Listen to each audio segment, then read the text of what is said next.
Smithville, Ontario, just south of Hamilton, kind of between Hamilton and Niagara Falls. And you've got some amazing stuff here, some really nice jobs. Tell me how you got going. Always had a desire to make things shiny. That's what got me into doing bodywork. I always wanted to do bodywork and paint cars. And it was at a collision shop, so that's what I started with. Okay. And then did that for 5 years, I guess. Got my license.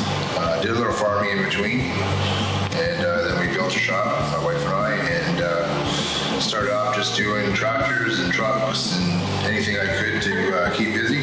And there always seemed to be a couple old cars come in during the year, and so we do those in our spare time. Okay. We switched over from collision to just doing the old stuff. Where do you find most of the cars are coming from?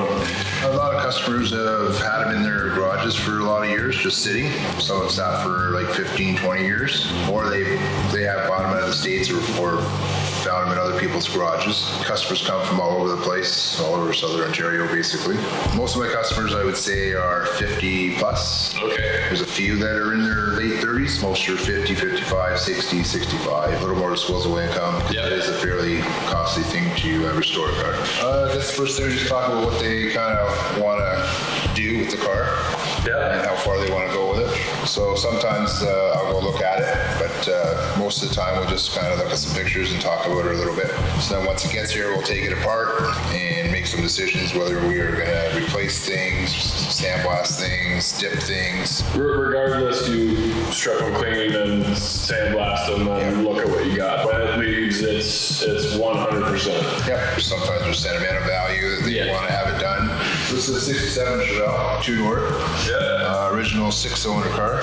Was an original paint. Been in the family since new. It's been off the road for quite a while, so he wants to restore it over the next 8 to 10 months. Okay. And then start driving it and enjoy it again. Right. So a lot of this damage up here is because of the windshield leaking and the way it was stored. We already knew that there was quite a few areas, but Sandblaster finds a lot more.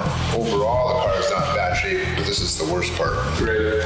And fortunately, we can buy this part aftermarket because it's a pretty detailed piece to make. So if we had to make that, it would take us a lot longer than buying an aftermarket piece and getting it in there. The aftermarket might not fit as good as this piece, but we'll just have to tweak it here and there to make it work. Yeah.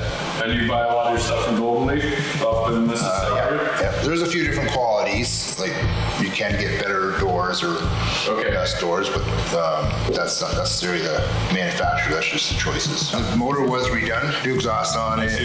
New fuel lines. New gas tank. It was running when it came in. Okay. Now it should good. Nice. NOS front fenders for it. Okay. And NOS trunk lid. The doors are really rough, so we'll have to either buy the aftermarket ones and put the surround back on from the old ones, or possibly cut apart the aftermarket ones and put them on the original ones. Okay. It just depends what's the best. So you have it just sit loose on the frame when you do the welding? Yeah, so we did that because all the body mounts are shot. Okay. A lot of the welding that we have to do here is really not structural. Okay. It needs 4 pans, but we'll have to watch the door posts in those areas because those could sag. Okay. So we'll have to be a little careful with that. Okay, and then pieces like this, like you just make them? Yeah. You just bend it up and we have to make all that machines. Yeah. Can't buy that stuff. No, so English wheel and all the fancy stuff. Brake and Nice. cutting and welding it together. Right on. You ever do any like Ferraris or Lamborghinis or?